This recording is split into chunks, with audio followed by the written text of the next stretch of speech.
आदर्श की online class में आपका स्वागत है।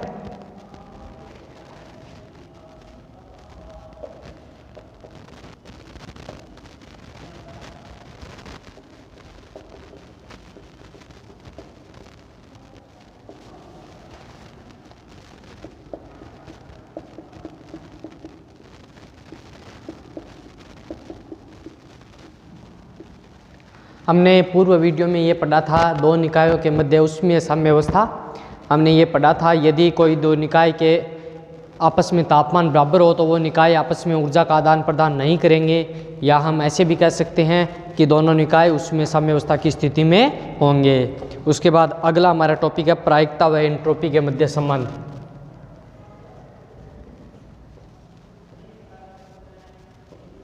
प्रायिकता एवं एंट्रोपी के मध्य संबंध।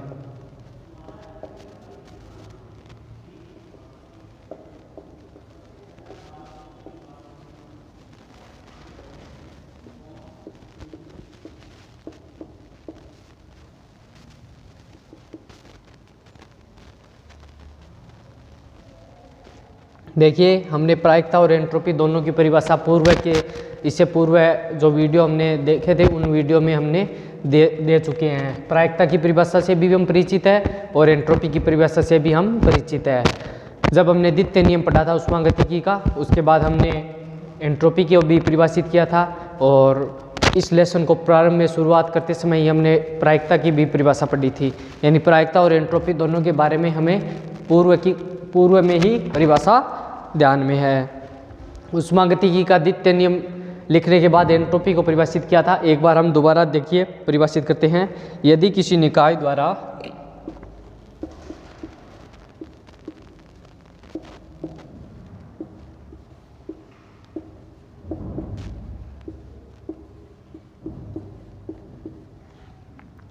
अवशोषित ऊष्मा dQ हो तो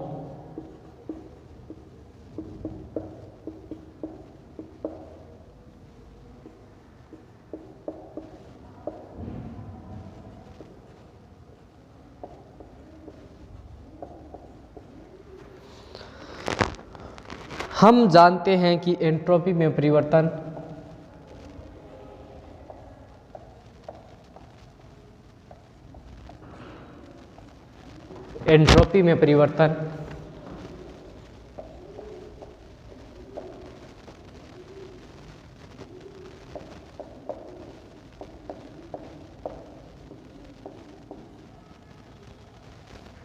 ds बराबर dQ/T।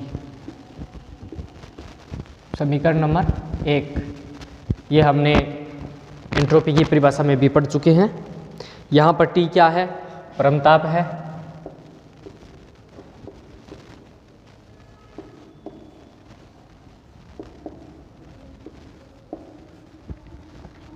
देखिए, यदि Q ऊर्जा पर सूक्ष्म अवस्थाओं की संख्या यदि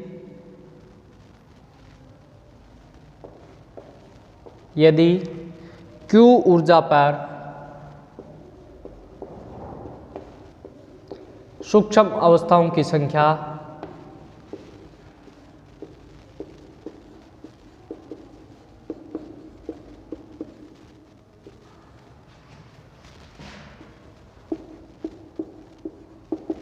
सूक्ष्म अवस्थाओं की संख्या में हमने ओमेगा से रिप्रेजेंट किया है। ओमेगा हो तो हम जानते हैं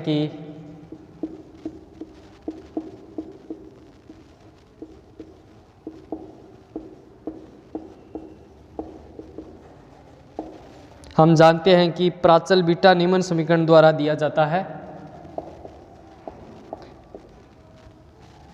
प्राचल बीटा को याद कीजिए, हमने कहाँ परिभाषित किया था? दो निकायों की ऊष्मीय साम्यावस्था वाले टॉपिक में। प्राचल बीटा निम्न समीकरण द्वारा दिया जाता है।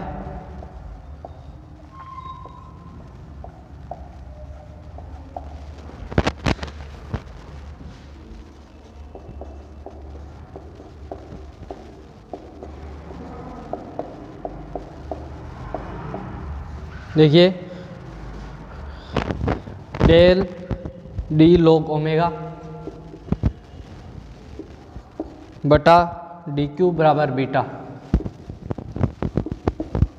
बीटा प्राचल है। इक्वेशन नंबर 2 देते हैं हम।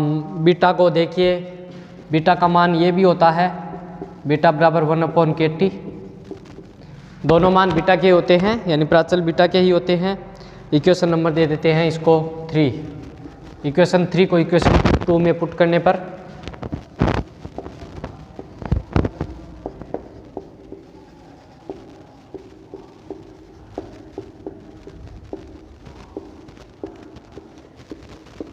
रख दीजिए भाई, डी लॉग ओमेगा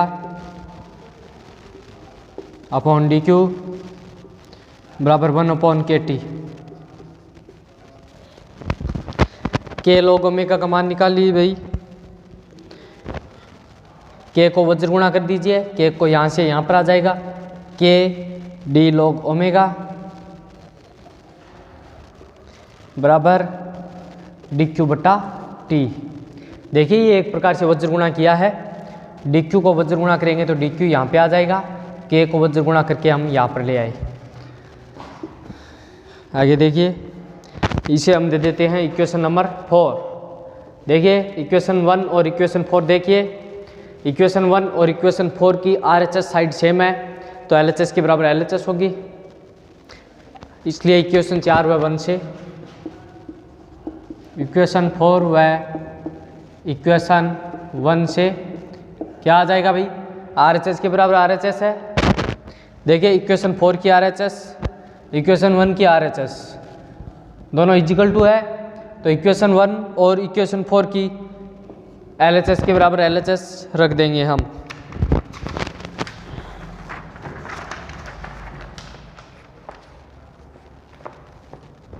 देखिए के डी लॉग ओमेगा बराबर डी एस।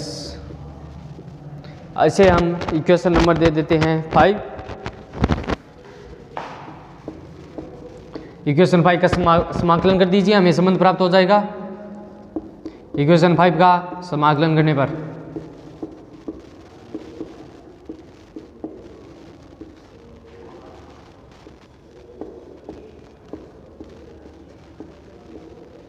समाकलन करेंगे तो अवकलन का चिन्ह हट जाएगा। अवकलन और समाकलन दोनों विपरीत संक्रिया है।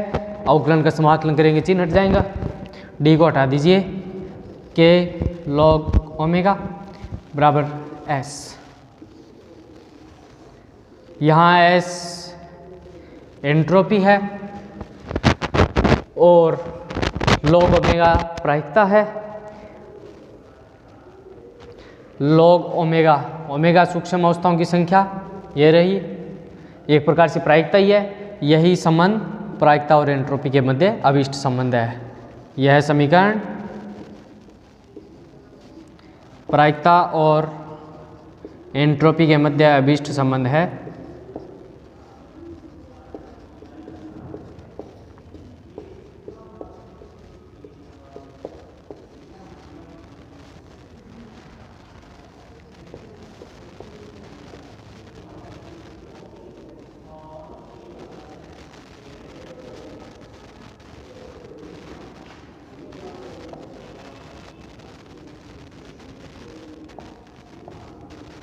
यह संबंध प्रायिकता और एंट्रोपी के मध्य अभिष्ट संबंध है, इसे नोट करें।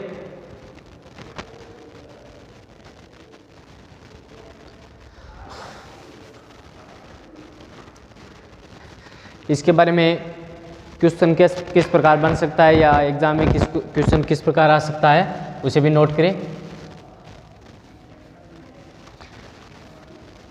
पीछे भी जितने क्वेश्चन आपको नोट कराए गए हैं उन सभी को नोट करते रहना और एक स्थान पर लिखते रहना।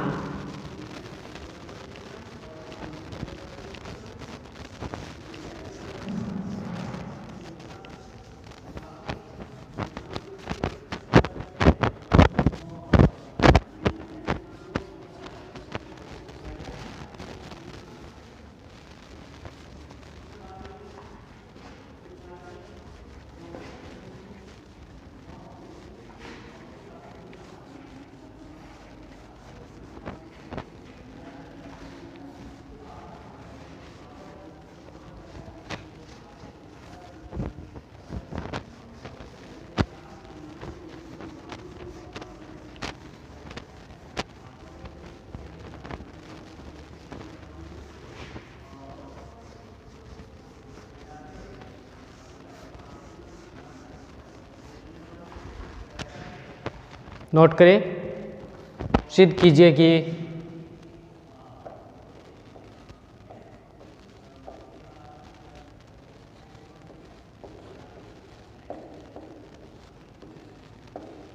प्रायिकता एवं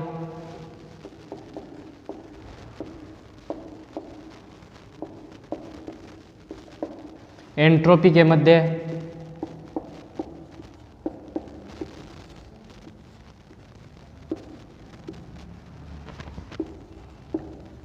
निम्न संबंध होता है।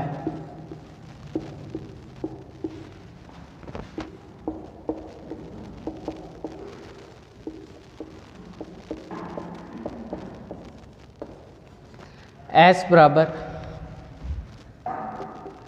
K log ओमेगा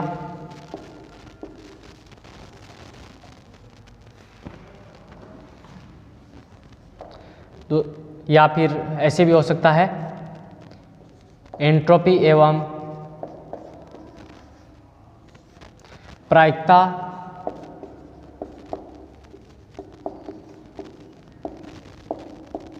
के मध्य संबंध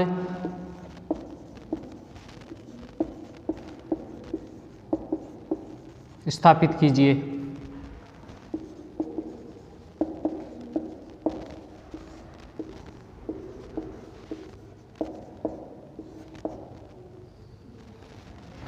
नोट करें,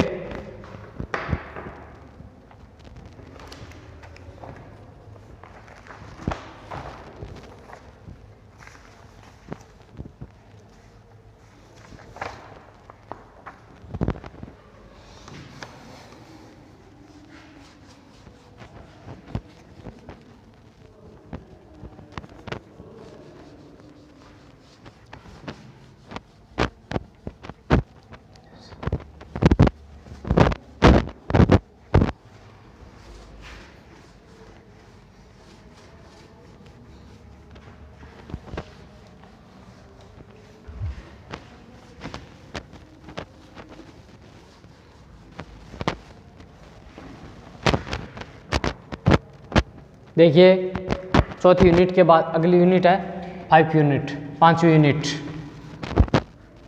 अगली यूनिट हम स्टार्ट करेंगे। 5वीं यूनिट का पहला टॉपिक है मैक्सवेल का चाल वितरण का नियम।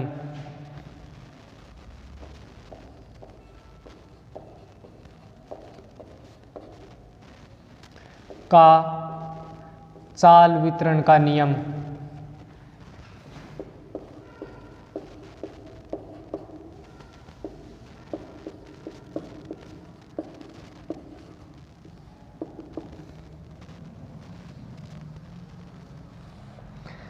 यह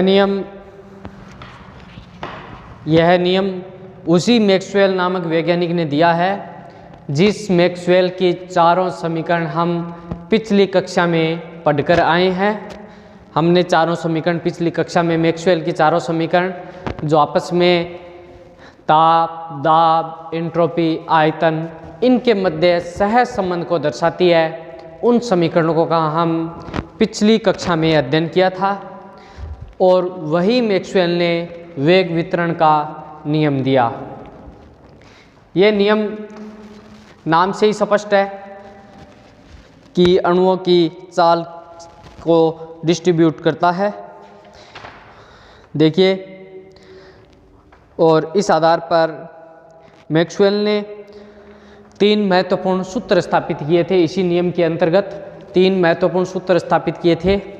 पहला सूत्र था अणुओं की औसत चाल, दूसरा था अणुओं की अधिकतम संभव चाल और तीसरा नियम था अणुओं का मर्ग माध्य मूल वेग।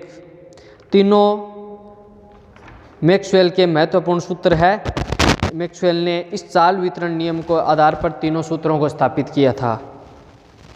देखिए, हमारे पास एक निकाय है और उस निकाय में एक गैस भरी हुई है और इस निकाय का आयतन है V, आयतन है V और इस V आयतन में कोई गैस भरी है और गैस के अणुओं की संख्या मान लीजिए हमारे पास है n, यानी कैपिटल N हमारे पास गैस के अणुओं की संख्या है। हम एक कोष्ठिका के क्षेत्र की कल्पना करेंगे। एक कोष्ठिका से तात्पर्य है कि पूरे पात्र में एक छोटे से भाग की जो कल्पना करेंगे, उस छोटे से भाग को ही हम कोष्ठिका कहते हैं। और ये सरलतम शब्दों में कोष्ठिका को समझाने का हम प्रयास कर रहे हैं। और इससे ज़्यादा आप कक्षा 12 में रसायन विज्ञान में पढ़कर आए हो कोष्ठिका, वो कौन सा टॉपिक था? सरल गणीय कोष्ठिका, BCC और FCC फलक केंद्रित कोष्ठिका, ऐसे आप पढ़कर आए हो। वो वहाँ पर क्या था कोष्ठिका, वही कोष्ठिका यहाँ पर है, छोटे सा एक भाग। और उस कोष्ठिका की ऊर्जा हम मान लेते हैं कि E है। और इस क्षेत्र में C से लेकर C+DC के मध्य अणुओं की संख्या ज्ञात करने के लिए हम मैक्सवेल बोल्ट्जमान सांख्यिकी का उपयोग करेंगे। देखिए ये सांख्यिकी शब्द आगे हम तीनों सांख्यिकी को पढ़ेंगे, यानी कणों की संख्या के आधार पर या कणों का पालन करने वाले उन नियमों को सांख्यिकी कहते हैं, जिन्हें 3 वैज्ञानिकों ने दिया था। पहला था मैक्सवेल बोल्ट्जमान, दूसरा था बोस आइंस्टीन और तीसरा था फर्मी डिराक। आगे हम तीनों सांख्यिकी का अध्ययन करेंगे। यहाँ पर हम केवल मैक्सवेल बोल्ट्जमान सांख्यिकी को आधार मानकर इनका उपयोग करेंगे केवल। आगे हम तीनों सांख्यिकी को पढ़ेंगे। अगर अणुओं की संख्या मान लीजिए छोटे से भाग में, पूरे भाग में n है, तो छोटे भाग में कितनी होगी? अवकलन कीजिए, NCDC यानी अवकलन कीजिए। तो NCDC का मान क्या होगा? मैक्सवेल बोल्ट्जमान सांख्यिकी के अनुसार अणुओं की संख्या देखिए, यदि अणुओं की संख्या देखिए बड़ा क्वेश्चन आएगा, थोड़ा सा हम नोट करेंगे। सबसे पहले इस नियम के बारे में हम सामान्य जानकारी लिखेंगे। माना एक गैस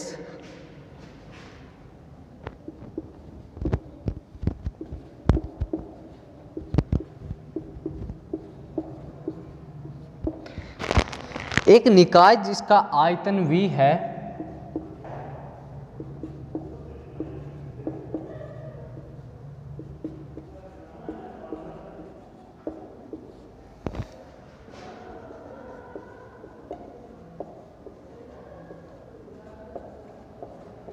V है में भरी है।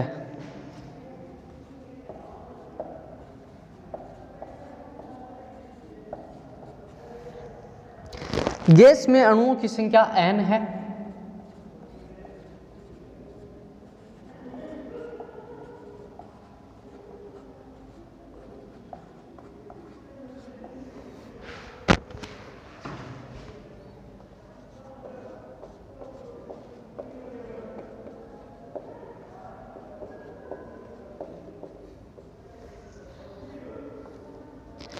हम एक कोष्ठिका के क्षेत्र की कल्पना करते हैं।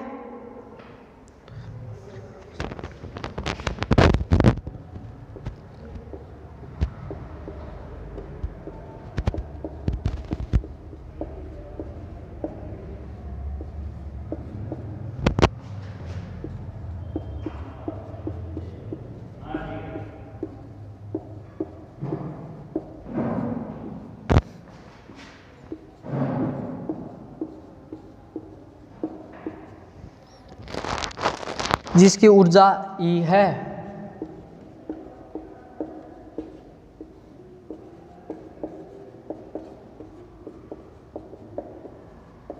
EI यानी इनिशियल प्रारंभिक ऊर्जा है। इस क्षेत्र में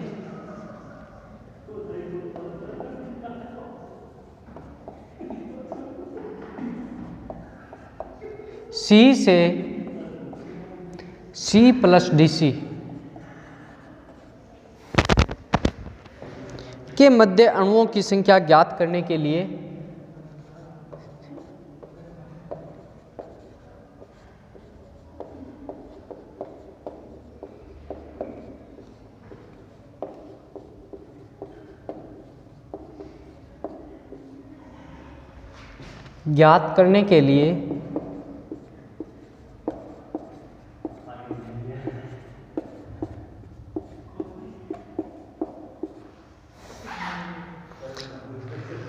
मैक्सवेल बोल्ट्जमान सांख्यिकी का उपयोग करेंगे।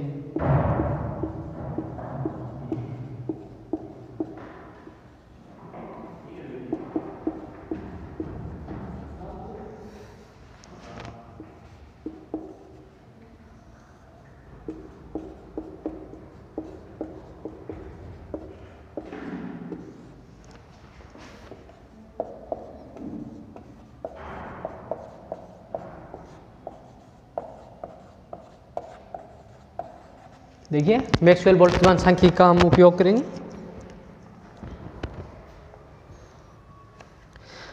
यदि अणुओं की संख्या यदि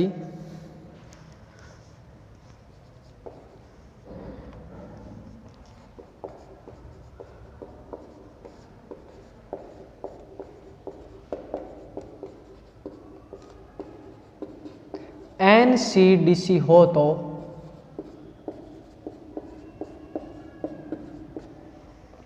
देखिए NCDC का मान कितना होगा इस सांख्यिकी के अनुसार। आगे हम इस सांख्यिकी और अन्य दोनों सांख्यिकी को पढ़ेंगे। AE की घात -EI बटा KT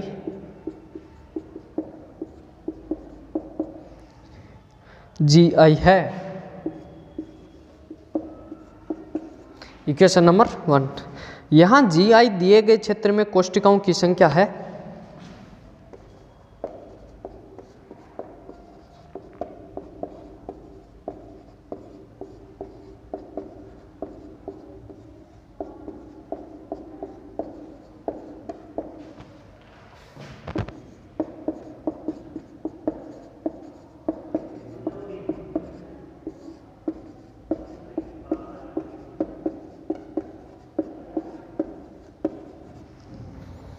और GI का मान ज्ञात करने के लिए हम क्षेत्र का आयतन ज्ञात करते हैं।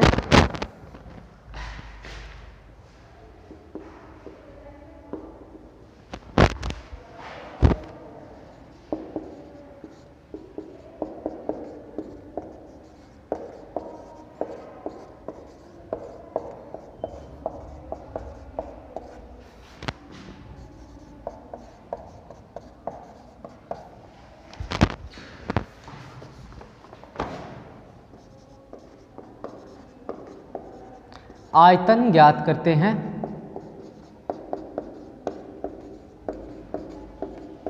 GI दिए गए क्षेत्र में कोष्टिकाओं की संख्या है और GI का मान ज्ञात करने के लिए हम क्षेत्र का आयतन ज्ञात करते हैं। तथा यदि इस आयतन को कोष्टिका के आयतन से अगर भाग दे दिया जाए या विभाजित कर दिया जाए तो कुल कोष्टिकाओं की संख्या ज्ञात हो जाएगी।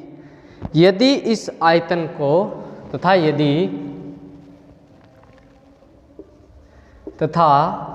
यदि कौन से आयतन की? इस आयतन की। तथा यदि इस आयतन को एक कोष्टिका के आयतन से विभाजित कर दिया जाए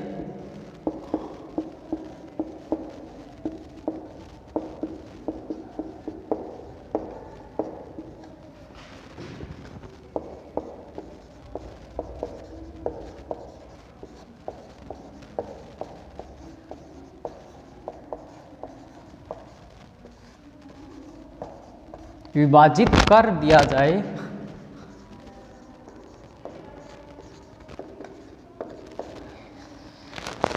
तो कुल कोष्टिकाओं की संख्या ज्ञात हो जाएगी।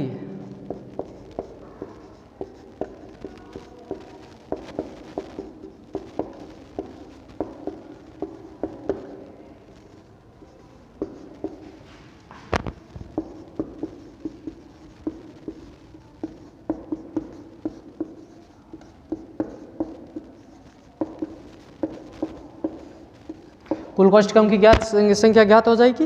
वो कैसे हो जाएगी? GI बराबर इसके आयतन में, यानी इस क्षेत्र का आयतन। कौन से क्षेत्र का आयतन?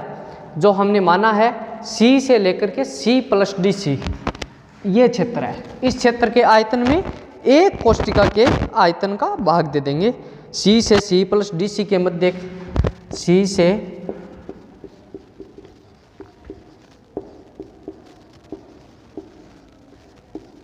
के मध्य क्षेत्र का आयतन, उसको भाग दे देंगे एक कोष्ठिका का आयतन।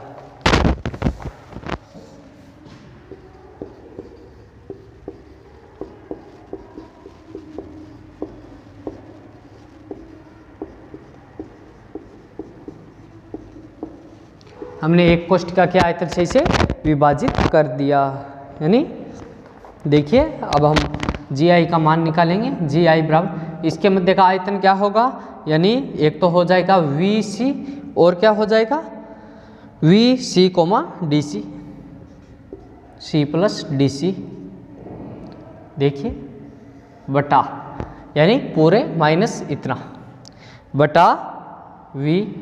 एक कोष्ठिका का आयतन मान लेते हैं हम V1। देखिए VC प्लस DC, इनका मान ज्ञात करने के लिए हम एक गोले की कल्पना करेंगे जिसकी त्रिज्या R है और जिसकी त्रिज्या चाल के पदों में होगी। हमारे द्वारा कल्पित क्षेत्र जो हमने ये क्षेत्र माना है ना, C से C प्लस DC का क्षेत्र, ये देखिए अब हम चित्र बना रहे हैं। इस चित्र में आपको दिखाई दे रहा है कौन सा क्षेत्र है। ये है C, हमारा द्वारा माना गया क्षेत्र, और ये क्षेत्र है DC। बाहर वाला जो ये दिखाई दे रहा है, ये जो एरिया है, ये कौन सा क्षेत्र है, ये है DC, और ये पूरा हो गया C प्लस DC। देखिए VC का मान यानी C क्षेत्र का आयतन और C प्लस DC क्षेत्र का आयतन, ये ज्ञात करने के लिए हम एक गोले की कल्पना करते हैं जिसकी त्रिज्या चाल के पदों में है। हमारे द्वारा कल्पित क्षेत्र कौन सा है, ये है छायांकित क्षेत्र है। अतः हम आयतन ज्ञात करेंगे। देखिए अब देखिए VC प्लस DC का मान किस प्रकार ज्ञात करेंगे। गोले का आयतन हम जानते हैं, कक्षा 10 में पढ़कर आए हैं। गोले का आयतन होता है 4/3 पाई r³। उसी सूत्र के सहायता से हम इस क्षेत्र का आयतन ज्ञात कर लेंगे।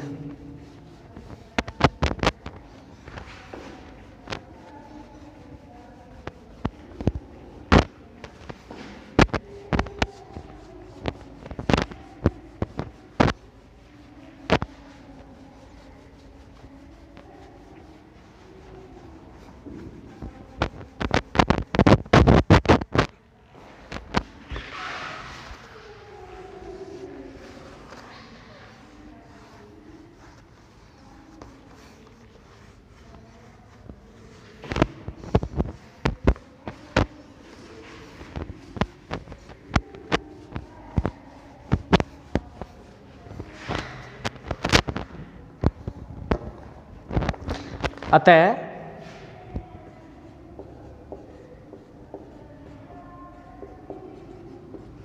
बराबर 4/3 पाई r³ होगा। r की जगह देखिए C plus DC minus C³ बराबर 4 पाई C² DC। समीकरण नंबर 3। जो ही इसको सरल करेंगे इसका मान आएगा 4 पाई C² DC। देखिए अल्पतम ज्ञात भौतिक राशि क्या है, H है। H से छोटी कोई भी भौतिक राशि हमें ज्ञात नहीं है, सबसे छोटी ज्ञात भौतिक राशि H है। अतः वैज्ञानिकों ने एक कोष्ठिका का आयतन कितना माना, h³ माना।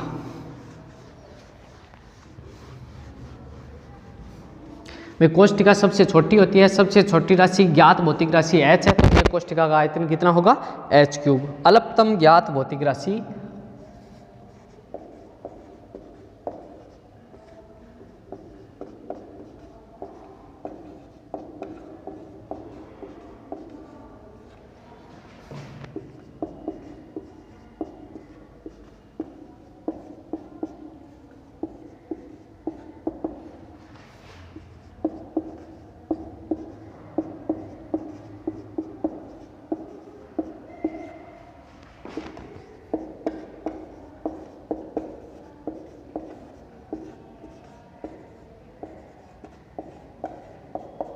एक कोष्ठिका का आयतन कितना होगा, एच क्यूब।